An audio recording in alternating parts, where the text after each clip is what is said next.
Hey guys, so today we're going to be doing another Read This If video. As you guys know, I have a whole playlist and I have done a lot of these. I've done Read This If you like Friends to Lovers, Read This if you like a good plot twist, if you like short chapters. I've done a whole bunch of different ones, and with this one I wanted to do Read This if you want a book with good disability rep. Now with this I decided to kind of do both physical disabilities and like mental health struggles, because I feel like mental health struggles can be just as much of a disability as any physical disability. So this kind of goes into both realms here. So we're going to talk about some mental health issues and then also just like physical disabilities as well. And there are so many books that have great disability rep in them, and to be honest I could probably make 2 of these videos, but I'm just going to keep this one kind of short, and then maybe in the future I'll do another one with even more books, because I do think that disability rep is actually pretty common, and I find that a lot of books that I read have some really good rep in it, and it's always really interesting to kind of learn about these disabilities and like what it would be like to live with them.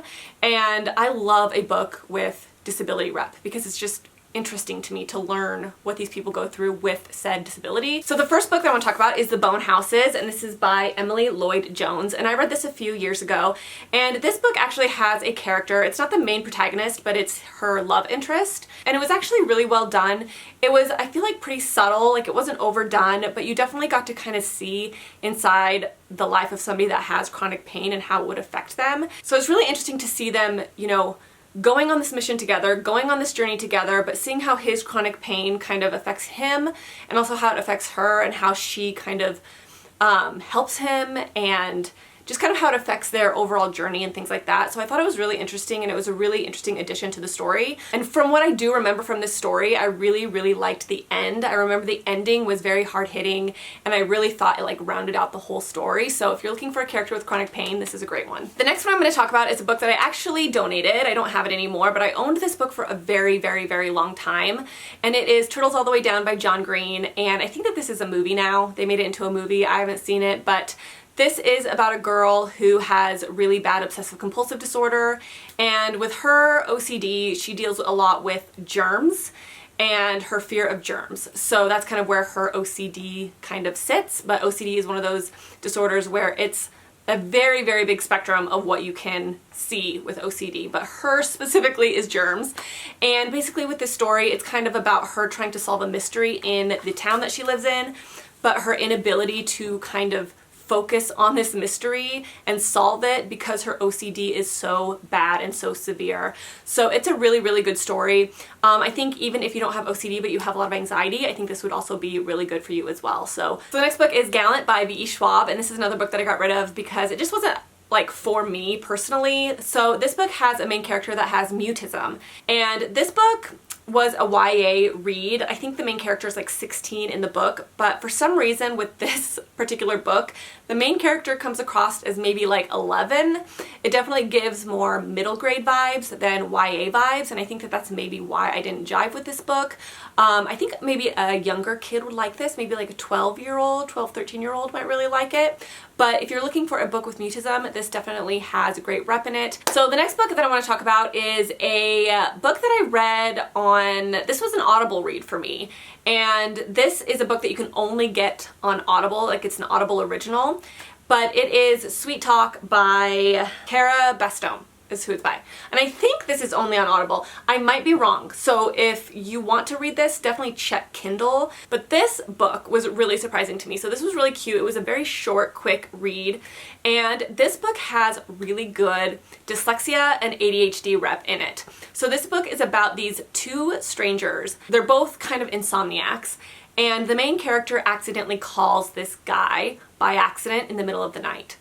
And they end up kind of forming this bond of like calling each other in the middle of the night because they both can't sleep and they don't know who each other is. Like it's kind of a mystery. But the love interest, like the guy, they start texting each other, and the guy always leaves voice notes to her. And she's like, why does he always leave voice notes? Like, why doesn't he text me?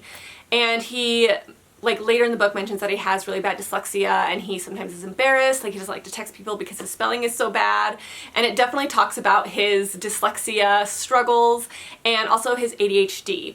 At times this book did feel a little bit on the nose because there is a lot of discussion on, I think, ADHD and dyslexia. Like, it's very prominent in this story, but I thought it was really well done, and I thought it was really good. I think I gave this book like 4 stars. I thought it was a great little fun quick read. So the next book I want to talk about is another book. I think I read this on Kindle, and this is called Silent Waters, and this is by Brittany C. Cherry.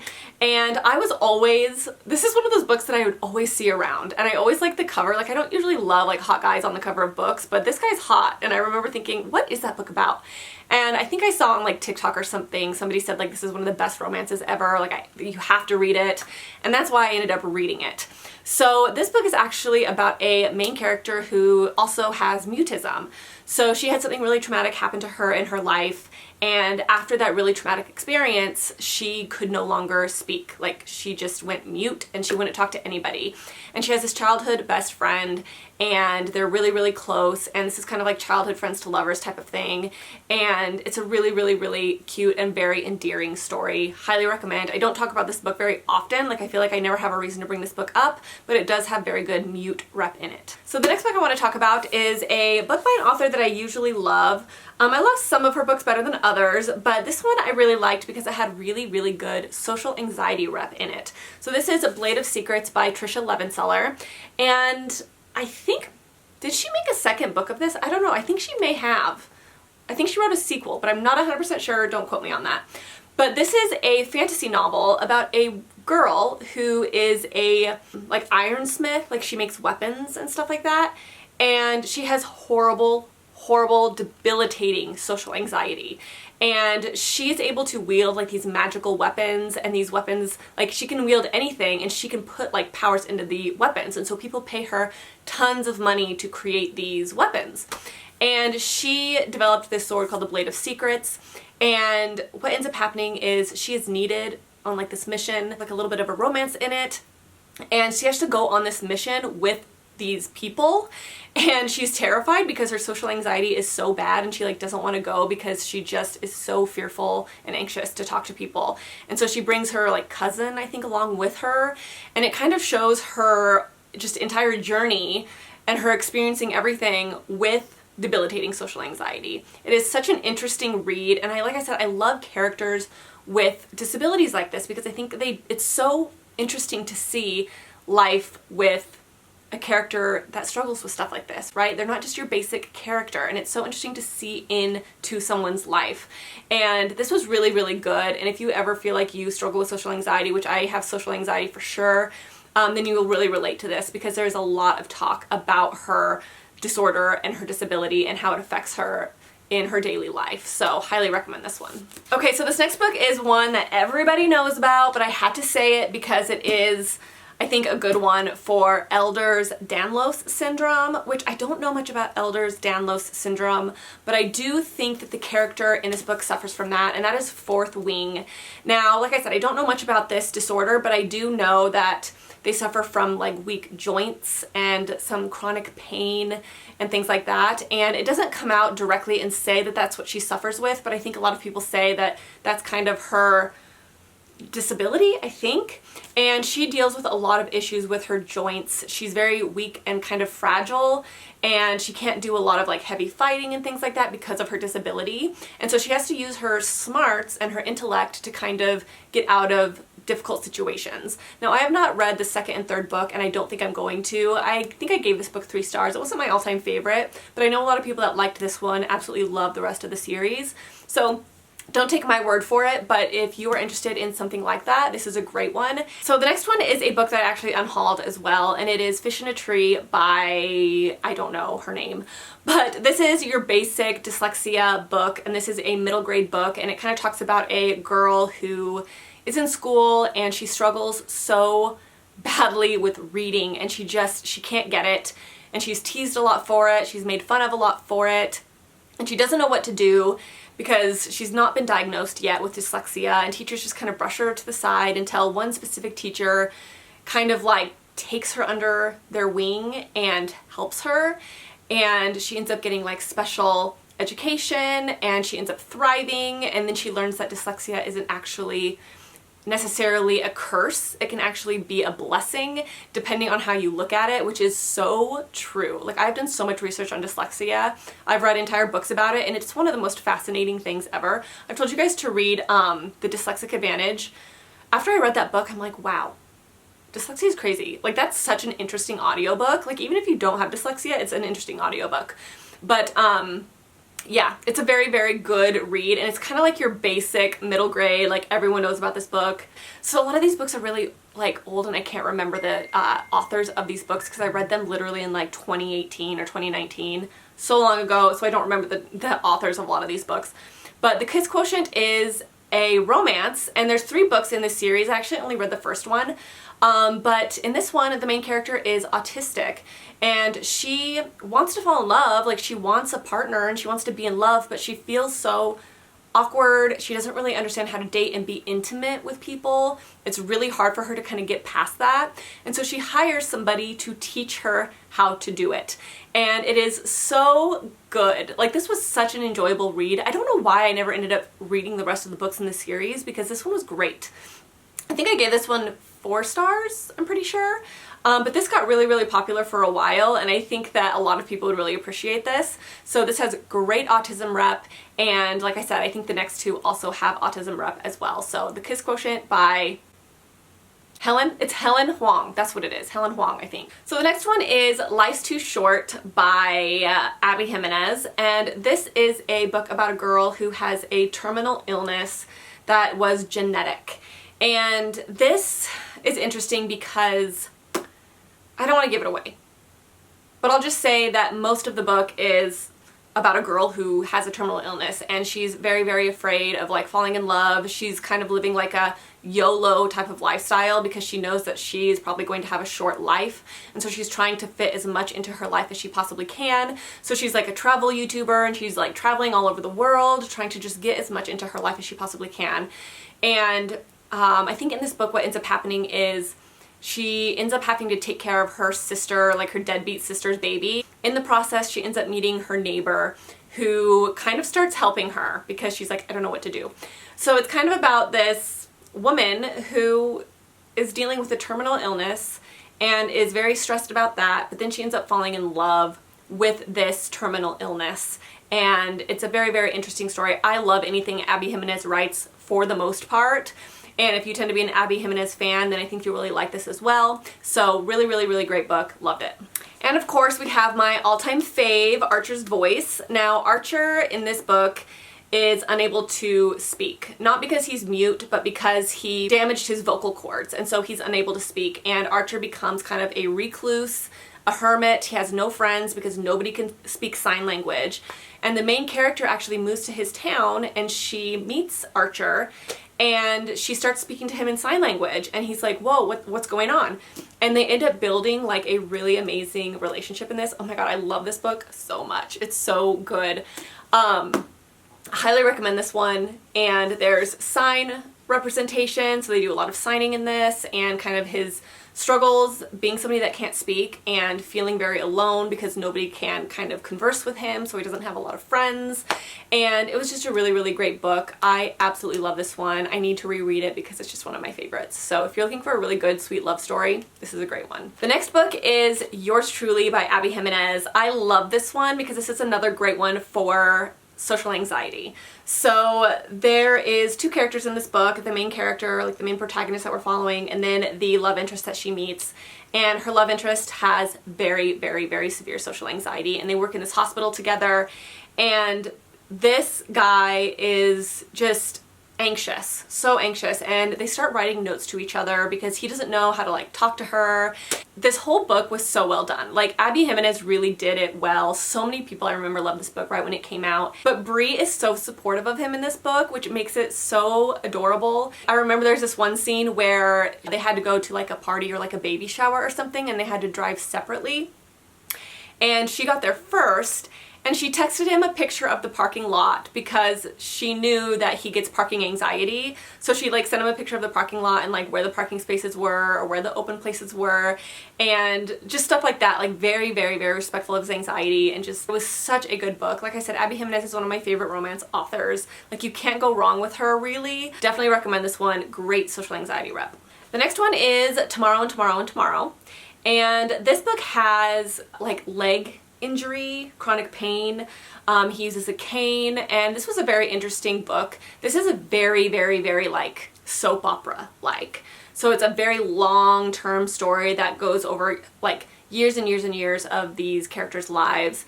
And one of the main characters hurt his leg, I think, in a car accident. And so his whole life he's had to walk with a cane. And it does talk a lot about his frustrations with his disability, how it affects his life, and the hardships that he struggles with it, and all that kind of thing. And I just think it's really, really well done, and it's an interesting peek into what it would be like to have this disability. And I think it's really well done. It's not so like in your face. She didn't like give it to you heavy-handed. It's a very realistic take on what it would be like to have a disability like this. So the next book that I want to talk about is actually a book series that got rebranded and retitled. And when I read it, it was Consider, and it's by Christy Acevedo, but it's no longer titled Consider. It's now titled something else. So I will do the research and I'll put the actual title down below, like what it's actually called right here. But this had really, really good anxiety rep in it. So this is about a girl who is on like anti-anxiety medication, and she has to take it consistently, and she gets in a situation where she no longer has her anti-anxiety medication, and she has to kind of figure out how to deal with her anxiety without it. And there's actually 2 books in this series. I don't know where the other one is right now, but I've read both of them. Amazing books. These books are so good, and I never have seen anybody talk about these books. They're so entertaining and they're so fast-paced. Like if you want something that's really fast-paced that's gonna like get you on the second page, this book literally starts on the second page. Like the plot and like the intrigue and like the, oh my god, what's going on, starts on the second page. Like there's no intro here. And the characters develop really, really naturally with the story. It's so good, and seeing this character kind of deal with everything that's going on in the world, which is a lot, with her anxiety disorder is very, very interesting, and it just gets more interesting in the second book as well. So like I said, this is not what it's called now. They had to change the title, but I'm telling you guys, these books are great. They're YA, but great books. So I can't believe I forgot to put this one on the list because this is one of my favorite books for OCD rep, and that is More Than Words by Tamara Ireland Stone. I freaking love this book so much. I need to reread this book really, really bad. So this is a YA novel about a girl who struggles with debilitating OCD, and she's in high school and nobody knows. And she has this group of friends that don't know that she has OCD. She's like the popular girl in school, and all of her friends think she's just a normal girl, when in reality she is struggling so bad with pure O. If you guys know anything about pure O, it's a horrible disorder. Yeah, it's horrible. And she ends up finding this poetry group that's like an underground poetry group in her school, and they meet up at lunch in this little like broom closet thing, and they all kind of do spoken word poetry, and it is such a good story. I highly, highly recommend this one. I need to reread this again, like I said, and it's just so good. I wish, I've said this a million times on my channel, but I wish I had this book as a teenager. More Than Words by Mia Sheridan. I just finished this book actually not very long ago, and I did not know that this book had this specific disability in it. And when I was reading it, I was like, oh my god, because it is so hard-hitting and it is so sad and just hard to read. So I'm just gonna say this right now because it's kind of maybe a little bit of a spoiler, so just know that going in to this next part that it is kind of a little bit of a spoiler, so I'm sorry in advance, but if you do want to know, then keep watching. In this book, the main love interest, not the main character, but her love interest, has severe dyslexia, but he came from a poor household and his parents like did not give a crap about him, and so they didn't help him, and so he never learned how to read, and it is an embarrassment to him. He is very, very, very ashamed, and it is so sad. Like, this is definitely one of those more like hard-hitting romances, which Mia Sheridan tends to write hard-hitting romances. Like, they're not like those fluffy like romantic comedies. And this is childhood friends to lovers as well. And it was a really, really, really good book, and part of the reason why I love this book so much and why I gave it 5 stars was because of the dyslexia rep, and it was just really sad. And I think that that's kind of where the title comes from, more than words. And there's other interesting things too in this book that kind of relate to his dyslexia and like why he does certain things and like how they connected and how she helped him so much in life because of something that she did for him when they were kids. I had to talk about this. I had to add this in because it was just very, very, very good. Alright you guys, so that is it for this video. Like I said, I have so many more books I could probably add to this video, like some nonfiction books. Like I said, I like books with disability rep because I think it is so insightful. Like, it's so interesting to see what somebody's life is like with different disabilities that I don't have, but it also can be really relatable as well if you do struggle with some of these disabilities too. So definitely check these books out if you're interested, and like I said, I will try to do another one of these once I kind of get more under my belt. But yeah, so I hope you guys enjoyed this video, and I will see you guys in my next one. Bye.